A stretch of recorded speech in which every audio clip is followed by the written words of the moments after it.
Jika kita sebut dia atau hu, berarti dia tidak dapat dilihat oleh mata kepala.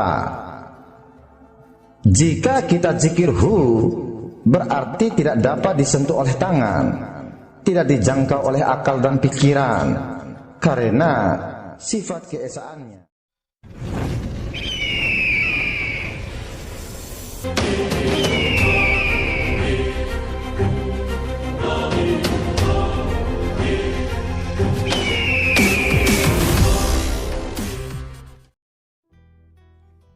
Bismillahirrahmanirrahim. Assalamualaikum warahmatullahi wabarakatuh.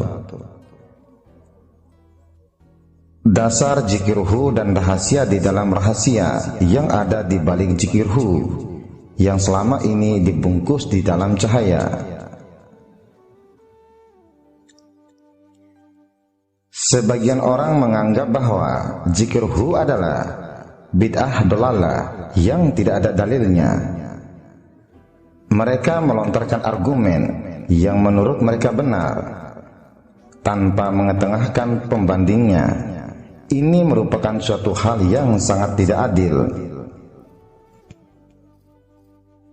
Untuk menepis hal seperti itu, maka aku akan mengajak kalian semuanya untuk mengaji dasar dari zikirhu. Baiklah, akan kita singgung sedikit tentang zikirhu. Hu ini berasal dari lafaz huwa yang dibaca wakaf menjadi hu. Fakhruddin Ar-Razi dalam kitab tafsir Mafatihul Al-Ghaib menjelaskan bahwa ada 3 isim dhamir atau kata ganti yang sering disebutkan dalam Al-Quran, yang makna arti isim tersebut mewakili asma Allah. Ketiga kata ganti tersebut adalah ana atau aku, anta atau engkau, dan huwa atau dia. Dari ketiganya, kata ganti yang paling ma'rifat adalah ana, yang pertengahan adalah anta, dan yang paling akhir adalah huwa. Jadi ketiga lafaz isim dhamir ini kaitannya dengan asma Allah Subhanahu wa ta'ala, semuanya membicarakan tentang ketauhidan. Lafaz ana, dia mengisyaratkan pada zat yang ahad. Tidak ada yang mengetahui zat tersebut selain daripada zat itu sendiri. Contoh dari penggunaan kata ganti ana adalah seperti firman Allah. Simak surat An-Nahl ayat 2. Anziru annahu la ilaha illa anna. Peringatkanlah hamba-hambaku bahwa tidak ada Tuhan selain aku. Juga pada surat Thaha ayat 14. Innani anallah la ilaha illa anna. Sesungguhnya aku ini adalah Allah, tidak ada Tuhan selain aku.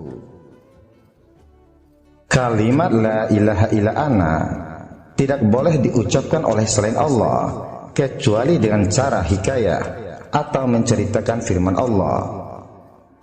Karena siapa saja yang mengucapkan kalimat tersebut berarti memproklamirkan diri sebagai Tuhan, dan hal tersebut tidak boleh dilakukan kecuali Allah Subhanahu wa ta'ala.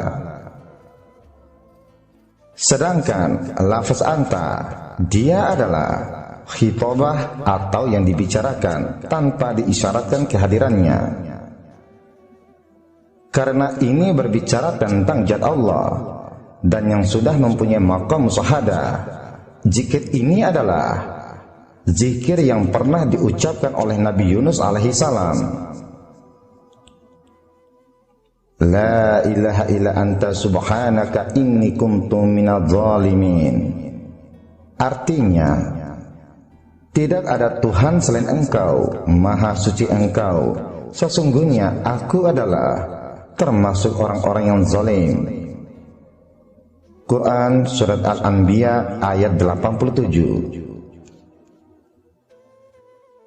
Kalimat la ilaha illa anta boleh diucapkan oleh seorang hamba dengan syarat hatinya hadir bersama Allah, tidak gaib, berada pada makam musyahadah, dan jauh dari segala macam kesenangan nafsu, sebagaimana kondisi Nabi Yunus ketika mengucapkan kalimat tersebut. Sedangkan penggunaan kata ganti huwa sebagai kata ganti Allah banyak digunakan dalam Al-Quran. Di antaranya adalah firman Allah, La ilaha illa huwa rahmanur rahim. Tidak ada Tuhan melainkan Dia yang maha pemurah lagi maha penyayang. Quran Surat Al-Baqarah ayat 163. Dan pada surat Al-Muzammil ayat 9, Rabbul Masyriqi wal Maghribi la ilaha illa huwa fattakhidhu wakila.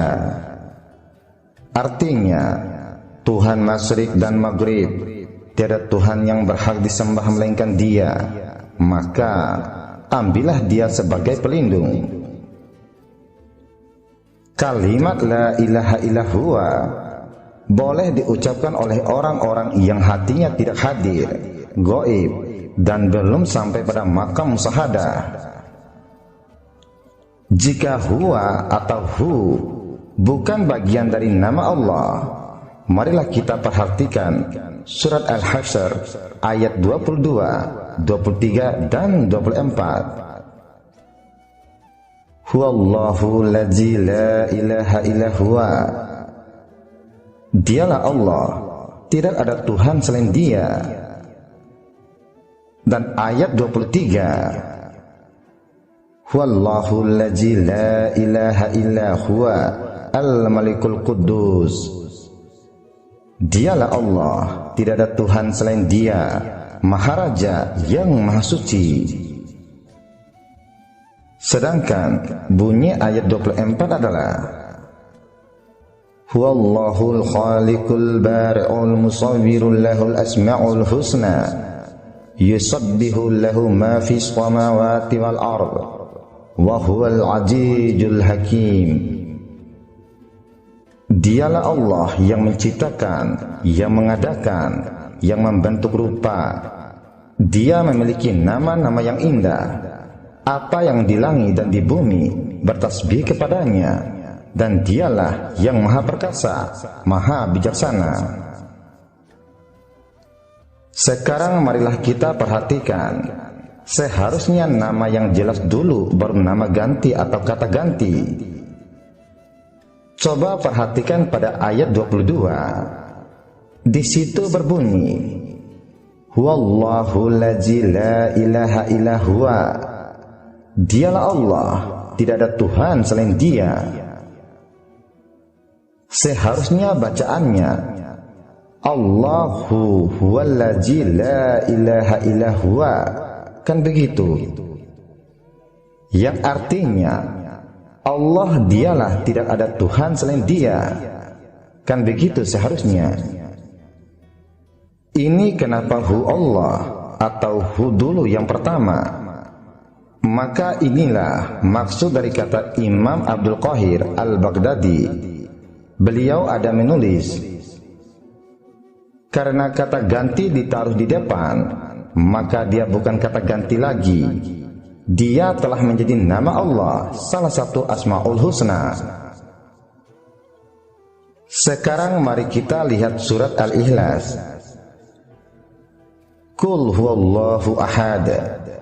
Seharusnya Qul lillahu huwa ahad atau Qul lillah ahad.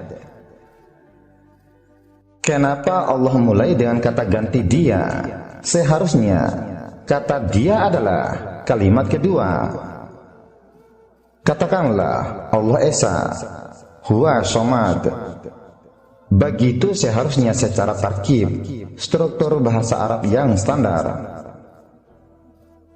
Berarti ini di atas standar, bukan di bawah standar lagi namanya. Karena Al-Quran itu seninya itu tinggi. Maka ulama sepakat yang mengerti begini, bahwa zikir dengan hu dibolehkan. Sekarang mari kita fokus kembali kepada lafaz hu. Salah seorang sufi berkata, lafaz hu dengan harakat dhammah yang berasal huwa dalam bahasa Suryani, dia merupakan salah satu asma Allah Subhanahu wa ta'ala. Hal ini membantah bahwa hu ini hanyalah singkatan belaka yang tidak ada faedahnya. Seperti ketika dia menjadi dhamir muttasil atau kata ganti bersambung, seperti dalam ayat kursi, man jallaji yasfa'u indahu illa biiznih. Mungkin ada pertanyaan, kemanakah wawunya? Jawab, waw di sana dia adalah zaidah atau tambahan, bukan asliyah. Kalimat huwa itu huruf hanya adalah asliyah, namun wawunya adalah zaidah atau tambahan. Dengan dalil ketika menjadi dhamir tasniyah dan jamak, wawu tersebut hilang. Karenanya, jika lafaz huwa dibaca wirid menjadi hu, dengan ada atau tidaknya wawu, dia tetap berfaedah. Setelah kita sudah mengaji dasar dari zikir hu, sekarang marilah kita membuka rahasia besar yang ada di balik zikir hu dalam dunia tasawuf. Kenapa guru-guru tasawuf sering mengajarkan zikir hu kepada muridnya? Sekarang mari kita lihat kelebihan dan keistimewaannya di balik zikir hu. Di dalam ilmu tasawuf, sebenarnya zikir hu ada begitu banyak rahasia, namun aku hanya akan menyebutkan beberapa saja. Ketahuilah olehmu, seseorang ketika berzikir Yahu, seolah-olah dirinya mengatakan, siapakah aku ini? Hingga ingin mengenalmu. Siapakah aku ini? Hingga ingin berbicara denganmu. Tidak sepadan antara Debu dan Rabbu al-Arbab atau Tuhannya seluruh Tuhan. Apakah patut antara manusia yang lahir dari sperma dan darah lalu dilahirkan, yang tidak disifati sifat qadim dan azali seperti engkau ya Allah, tapi engkau adalah Zat yang maha suci, qadim dan azali, tidak dapat dijangkau oleh akal dan tidak terkait dengan sababiyah seperti pada penciptaan makhluk. Karena kemahasucian Allah tersebutlah, maka seorang hamba bermunajat kepada Allah hanyalah pantas dengan hu atau huwa, yang mengisyaratkan kepada Zat yang maha gaib, yang tidak dapat dijangkau dengan akal manusia atau apapun. Sebab itulah seorang hamba cukup memanggil dengan kata ganti Allah, yaitu Yahu. Ketahuilah olehmu wahai fulan bin fulan dan wahai fulan binti fulan, seseorang yang berzikir dengan hu, maka dia akan sampai kepada makam fana dari segala sesuatu selain Allah. Seperti dalam potongan firman Allah Subhanahu wa ta'ala yang artinya, segala sesuatu akan hancur kecuali Zat Allah. Karenanya, jika seseorang ingin mencapai makam fana, maka berzikirlah dengan ucapan hu. Sadarilah olehmu akan hal ini, dan perhatikanlah baik-baik apa yang aku sampaikan ini, serta renungkanlah baik-baik sebelum merasakan kebenarannya. Sadarilah, seorang hamba ketika berzikir dengan ucapan yang mengandung sifatnya, maka dia tidak akan tenggelam.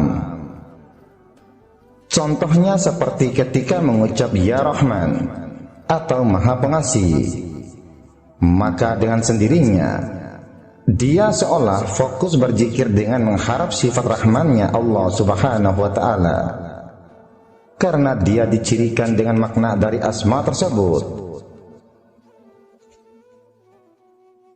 Begitupun jika kita mengucap Ya Karim, Ya Malik, Ya Ghafar, Ya Wahhab, Ya Fattah, dan sebagainya.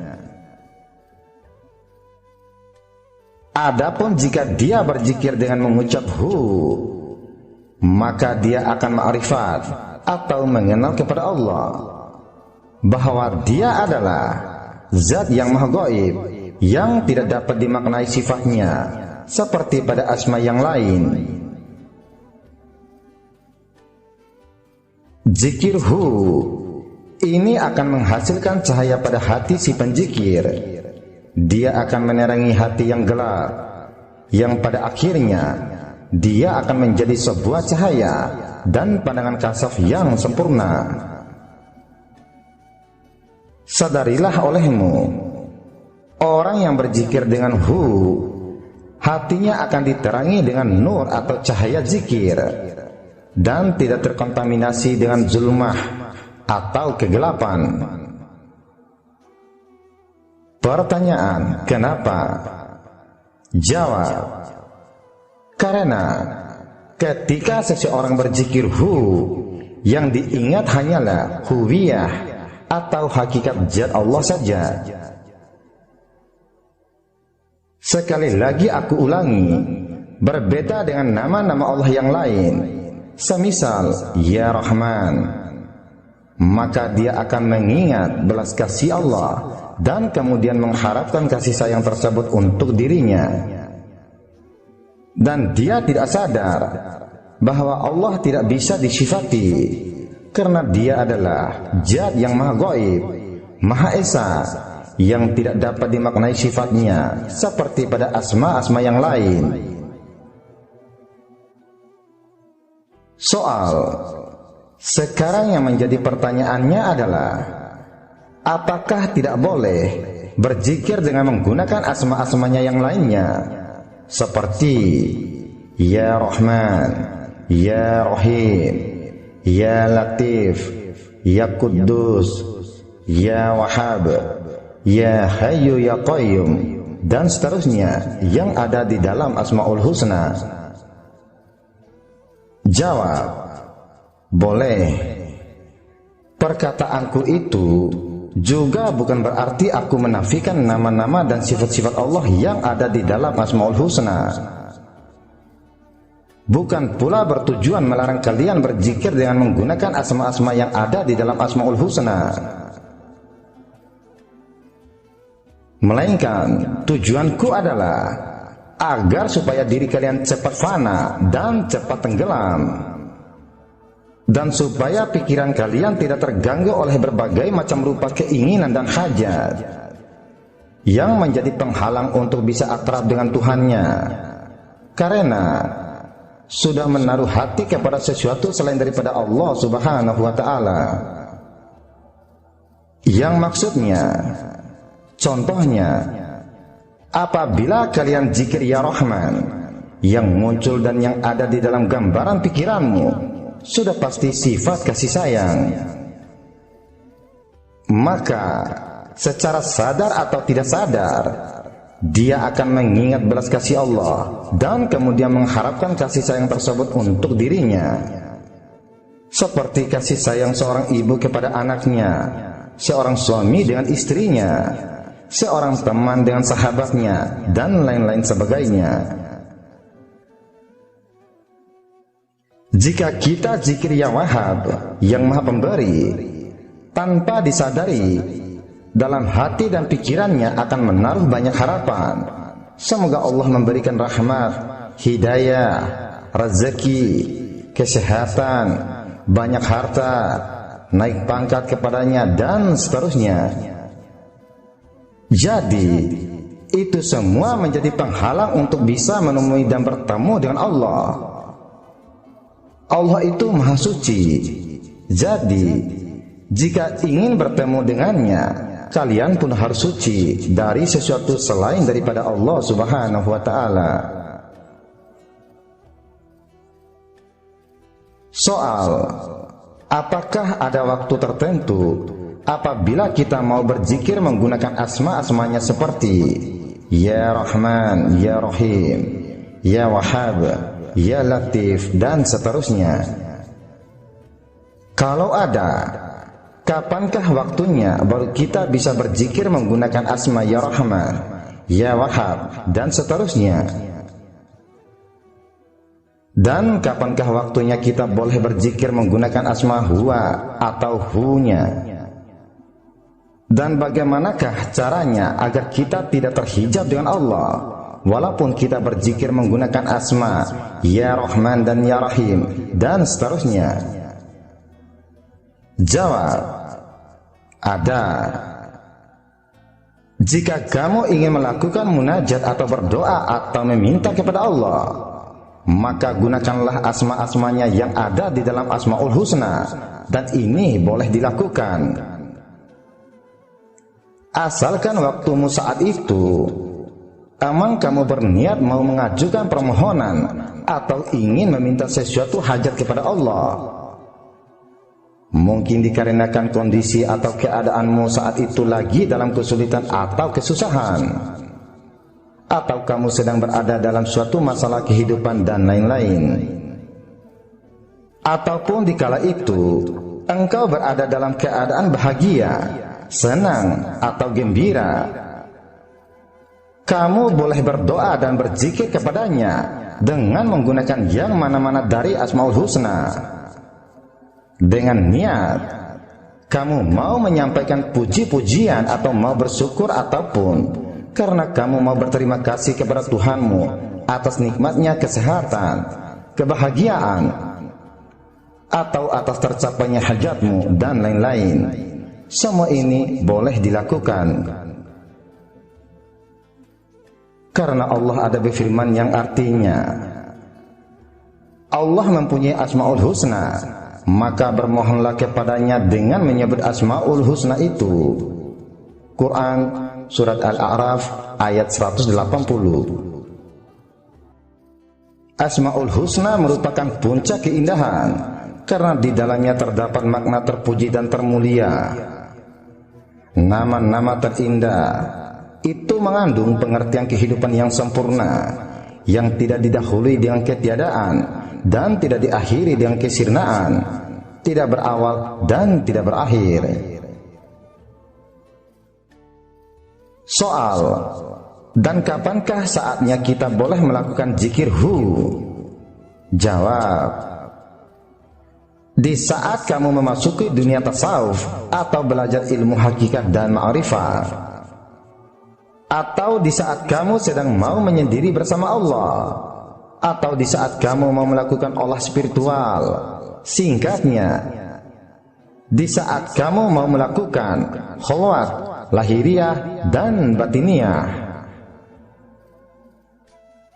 Dalam khalwat, keheningan, perenungan, dan perbaikan ego akan membuat hati bersinar. Hal ini sesuai dengan tujuan khalwat, untuk menjernihkan hati dari kotoran yang menyelimutinya dan memfokuskannya untuk berzikir kepada Allah Subhanahu wa ta'ala. Dapat disimpulkan, khalwat merupakan aktivitas memutuskan hubungan dengan manusia dan meninggalkan segala hal yang bersifat duniawi dalam waktu tertentu. Kamu boleh melakukan zikir Hu apabila kamu ingin cepat agar bisa mensucikan zahir dan batinmu, supaya tidak terganggu oleh berbagai-bagai rupa dan bentuk dan keadaan, baik itu gangguan yang datang dari luar maupun gangguan yang datang dari dalam. Maka dibutuhkanlah zikir Hu untuk menepisnya. Di dalam tasawuf, jika orang yang sudah faham dan mengerti rahasia dan makna yang ada pada zikir Hu, maka dia akan menjadikan alat untuk bertemu dengan Allah Subhanahu wa ta'ala. Soal, kapankah waktunya yang tepat kita zikir hu? Jawab, di saat lidah dan hati engkau mengatakan, sesungguhnya solatku, ibadahku, hidupku dan matiku hanyalah untuk Allah, Tuhan seluruh alam. Quran Surat Al-An'am ayat 162. Orang yang selalu mengucapkan zikir hu tersebut akan membuat dirinya rindu kepada Allah. Sedangkan rindu adalah salah satu makam atau kedudukan tasawuf yang menyimpan banyak kenikmatan dan kebahagiaan. Rasa rindu tersebut akan membuncah karena hu adalah dhamir gaib, sehingga seorang yang berzikir akan mengetahui bahwa dirinya adalah orang yang gaib, tidak melihat zat Allah Subhanahu wa ta'ala, dan dia akan mengetahui bahwa kegaiban tersebut tidak disebabkan oleh tempat atau arah yang berjauhan, melainkan karena sebab dirinya masih memiliki banyak sifat ketidaksempurnaan. Seorang sufi berkata, zikir hu digunakan untuk menunjukkan makna puncak hakikat, karena ketika mereka mengucapkan hu, maka sebelumnya hati mereka telah terkoneksi dengan Dia sejati, Allah Subhanahu wa ta'ala. Maka hu yang mereka maksud pastilah Allah Subhanahu wa ta'ala. Soal, apakah boleh jika di dalam zikir hu kita tambah di depannya kata ya? Jawab, boleh. Dengarkanlah ini. Zikir hu selain diajarkan sebagai wirid dalam thariqat, juga diajarkan oleh para ulama tasawuf dalam rangkaian hijab dan sholawat. Contohnya, Ibnu Athaillah As-Sakandari dalam Lataif Al-Minan menuliskan hijab Syekh Abu Hasan Asyajili yang salah satu kutipannya berbunyi, ya man hu ya hu. Sedangkan Abu Abdullah Muhammad bin Sulaiman Al-Jazuli dalam Dalail Al-Khairat juga menyebutkan, ya hu ya man la huwa illa huwa ya man la ilaha illa huwa. Dari beberapa redaksi yang sudah aku sebutkan ini atau sampaikan ini mengindikasikan bahwa dalam pandangan para ulama tasawuf, hu bukanlah isim dhamir atau kata ganti, melainkan salah satu dari nama Allah Subhanahu wa ta'ala.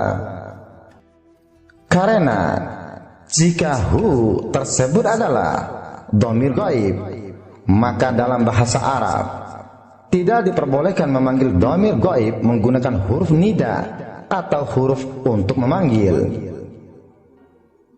Sebab Muhammad Al-Mahdi menjelaskan, menurut para ulama sufi, hu adalah nama tersendiri bagi Allah, bukanlah dhamir gaib. Mereka biasa mengucapkan hu untuk menunjukkan Allah sebagaimana nama-nama yang lain. Karena itulah diperbolehkan memasukkan kata ya, nida, ya untuk memanggil pada lafaz hu sehingga menjadi yahu. Muhammad Al-Mahdi juga mengutip penjelasan dalam Nawadir Al-Usul bahwa huwa adalah isim bukan sifat, berasal dari kata huwiyah atau hakikat pribadi atau jati diri. Huwa merupakan isyarat hati terhadap zat yang telah dikenal dan memiliki beberapa sifat. Mari kita pertinggikan lagi. Apakah kalian sudah siap?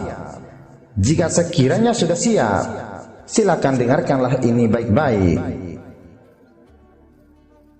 Ketahuilah olehmu, orang yang berzikir dia sudah sadar bahwa zikir itu sudah menunjukkan kepada sifat keesaan Allah, yaitu Allah yang tidak ada yang serupa dengannya. Laisa kamitslihi syai'un.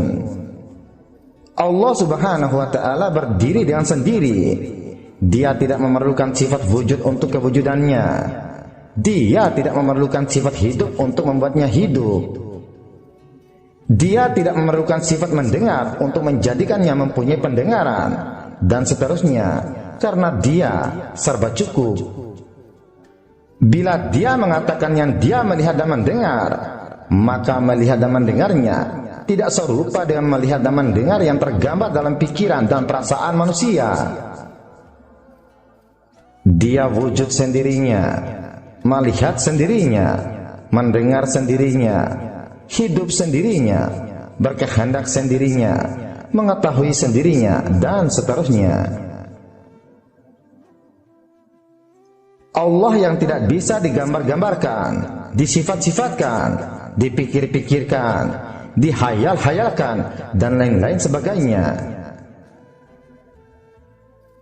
Perlu diingatkan bahwa pikiran, perasaan, bahasa, perkataan, istilah, ungkapan, ibarat, dan misal semuanya adalah makhluk, yaitu sesuatu yang termaksud di dalam ciptaan Tuhan. Jika kita sebut dia atau berarti dia tidak dapat dilihat oleh mata kepala.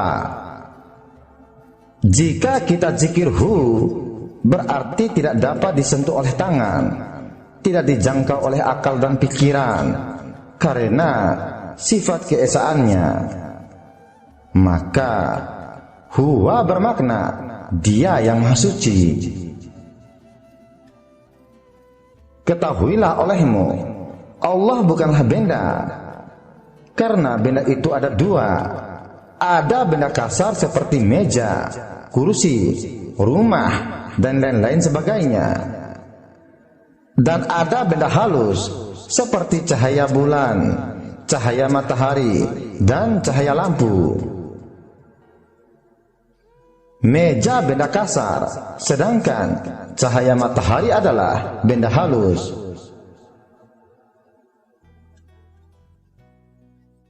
Tiada benda kecuali dia bertempat. Allah bukanlah benda. Jika Allah bukanlah benda, maka kita tidak perlu mengatakan bahwa Allah berada di sana dan ada di sini. Karena dia bukan benda, sudah pasti dia tidak menempati sesuatu. Karena dia bukan benda, maka dia tidak membutuhkan apa-apa untuk ditempati, karena dialah yang menciptakan tempat. Jika Allah bukan benda, apakah bisa dipikirkan, dibayangkan, digambarkan, dihayalkan, diibaratkan? Maha benar Allah dengan segala firman-Nya. Qul huwallahu ahad. Katakanlah, dialah Allah yang Maha Esa. Allahu Samad. Allah tempat meminta segala sesuatu. Lam yalid wa lam yulad. Tidak beranak dan tidak pula diperanakan. Walam yakul lahu kufuwan ahad. Dan tidak ada sesuatu yang setara dengan dia. Dan inilah hakikat sebenar-benarnya rahasia yang tersembunyi dalam zikir